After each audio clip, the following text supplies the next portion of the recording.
عمران خان کی سابق اہلیہ جمائمہ خان کی طرف سے، ان کی لابی، ان کی گروپ کی طرف سے یا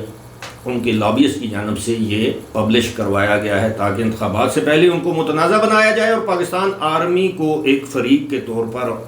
ظاہر کیا جائے۔ اور امریکہ کا اس میں ذکر کیوں کیا گیا ہے؟ کیونکہ پاکستان تحریک انصاف آرمی چیف کے دورہ امریکہ کی کامیابی کے بعد کافی مایوس ہوئی ہے۔ ان کا یہ خیال تھا کہ اس دورے کے دوران امریکی حکام آرمی چیف کو یہ باور کروانے میں کامیاب ہو جائیں گے کہ عمران خان کو ایک سیف پیسج دیا جائے، ان کے خلاف مقدمات آہستہ آہستہ ختم کیے جائیں، لیکن ایسا نہیں ہوا، جس کے بعد اب ایک مرتبہ پھر توپوں کا رخ امریکہ کی جانب کر دیا گیا ہے۔ لیکن اکانومسٹ جیسا موقر، معتبر، کریڈیبل جریدہ کیا ایک سزا یافتہ شخص کی تحریر کو پبلش کر سکتا ہے جب تک کہ وہ کنفرم نہ کر رہے کہ اسی شخص نے یہ تحریر جو ہے وہ کی ہے یا تحریر لکھی ہے یا یہ مضمون لکھا ہے، اس کے نیچے اس کے دستخط ہوں؟ یہ ایک طریقہ ہوتا ہے۔ میں اگر کسی کو آبویسلی کوئی اپنا آرٹیکل بھیجتا ہوں کسی بھی، ایون پاکستانی کسی انگریزی کے اخبار کو، اس کے نیچے اپنا ای میل ایڈریس ہوتا ہے، اس کے نیچے اپنا کانٹیکٹ نمبر ہوتا ہے، میرا نام ہوتا ہے، اور لوگ آبویسلی جو پاکستان کے جتنے بھی انگریزی اخبارات ہیں وہ میرے نام سے واقف ہیں کہ میں نے ایک طویل عرصہ پاکستان کے انگریزی اخبارات میں نہ صرف رپورٹنگ کی بلکہ کالم اور آرٹیکلز لکھے، میں نے فیچرز لکھے، جس میں دی مسلم اخبار شامل ہے، جس میں ایک آپ کو یاد ہوگا کہ ہیرلڈ ایک میگزین ہوتا تھا، اس میں لکھتا تھا۔ اس کے علاوہ میں دی نیوز میں میرے بہت سے آرٹیکل چھپ چکے ہیں۔ آپ میرا نام وہاں پر لکھیں سردار ابرار رشید، تو آپ کو پورا ایک جو ہے وہ سارا کچھا چٹھا میری صحافت کا آپ کے سامنے آ جائے گا۔ تو اس لیے عمران خان اب پتہ نہیں یہ جیل سے اسمگل ہو کے باہر گیا یا برطانیہ سے لکھوایا گیا، لیکن یہ پاکستان پر، ریاست پاکستان کے ایک ادارے پر ایک اور بھرپور حملہ ہے، جس سے ہم سمجھ سکتے ہیں کہ عمران خان اس وقت شدید فرسٹریشن کا شکار ہے، اور وہ کوئی بھی ایسا قدم اٹھانے سے گریز نہیں کریں گے جس سے پاکستان کی فوج، پاکستان کے آرمی چیف یا پاکستان کے ریاستی اداروں کی بدنامی ہو۔ اب بات کرتے ہیں جناب کہ عمران خان دوران سماعت کس پر حملہ آور ہوئے۔ آپ کے علم میں ہوگا کہ جس دن 2 روز پہلے جب عمران خان اور فواد چودھری پر توہین الیکشن کمیشن کی فرد جرم عائد کی جا رہی تھی، تو اس دوران الیکشن کمیشن کے 4 ممبران موجود تھے۔ جب وہ فرد جرم پڑھ رہے تھے تو عمران خان انتہائی غصے میں آ گئے، جلال میں آ گئے، جذباتی ہو گئے، اور انہوں نے الیکشن کمیشن کے ارکان کو مخاطب کرتے ہوئے کہا کہ تم میرے بچے لگتے ہو، میں تمہاری شکلیں مجھے یاد ہیں، وہی جو ان کا طریقہ کار ہے، تمہاری شکل میرے دماغ میں بالکل آ گئی ہے، تمہیں میں کبھی نہیں بھولوں گا، میں اقتدار میں آؤں گا تمہارے خلاف آئین کی آرٹیکل یعنی دفعہ 6 کے تحت، یعنی غداری، سنگین غداری کے تحت میں تمہارے خلاف کارروائی کروں گا، اور گالیاں دی مبینہ طور۔ پہلے یہ خبریں عام تھیں، لیکن گزشتہ روز ایک معروف اور سینئر صحافی جو ہمارے دوست بھی ہیں، رؤف کلاسرا نے اس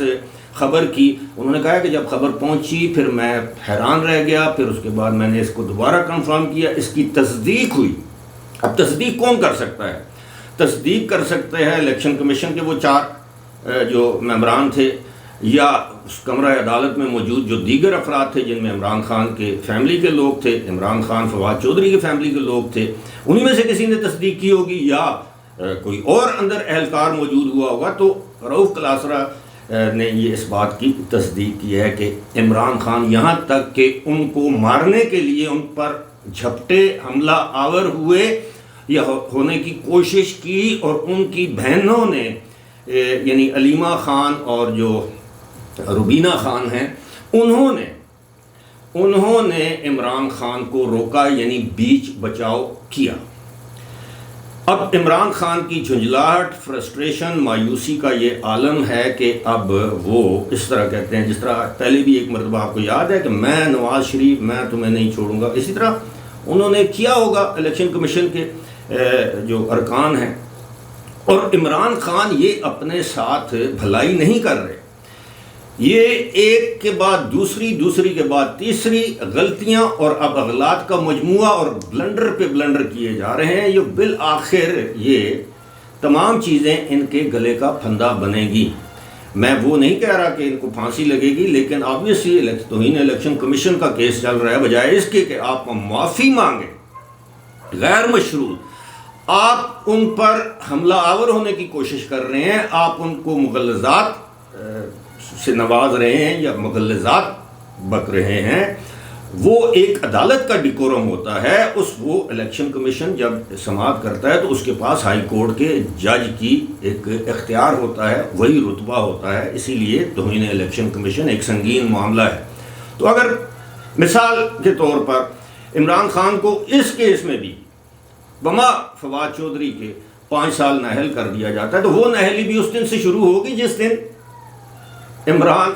خان کو سزا سنائی جائے گی۔ تو یہ اپنے لیے اور اپنی پارٹی کے لیے یہ کوئی اچھا قدم نہیں اٹھا رہے۔ اور دوسری بات یہ ہے کہ اب واضح طور پر یہ چیز سامنے آ چکی ہے کہ ایک پی ٹی آئی عمران ہے، ایک پی ٹی آئی پاکستان ہے اور ایک پی ٹی آئی اوورسیز ہے۔ اوورسیز پی ٹی آئی کا رخ کسی اور جانب ہے، پی ٹی آئی پاکستان کا رخ اسٹیبلشمنٹ، پرو اسٹیبلشمنٹ ہے، جس کے سربراہ اس وقت بیرسٹر گوہر ہیں۔ وہ آرمی چیف، پاکستان کی ملٹری اسٹیبلشمنٹ، پاکستان کے اداروں سے مذاکرات کی بات کرتے ہیں، صلح جوئی کی بات کرتے ہیں، چیف جسٹس پر اعتماد کا اظہار کرتے ہیں، ان سے امید ہے۔ دوسری جانب جو پی ٹی آئی عمران اور اوورسیز ہے وہ اداروں کے خلاف ارزہ سرائی کرتے ہیں، آرمی چیف کے خلاف، چیف جسٹس کے خلاف غلیظ قسم کے ٹرینڈ چلا رہے ہیں۔ اور یہ اسی طرح ہے جس طرح اگر آپ کو یاد ہو کسی زمانے میں الطاف حسین جو کام کرتے تھے، پھر اس کے بعد کیا ہوا،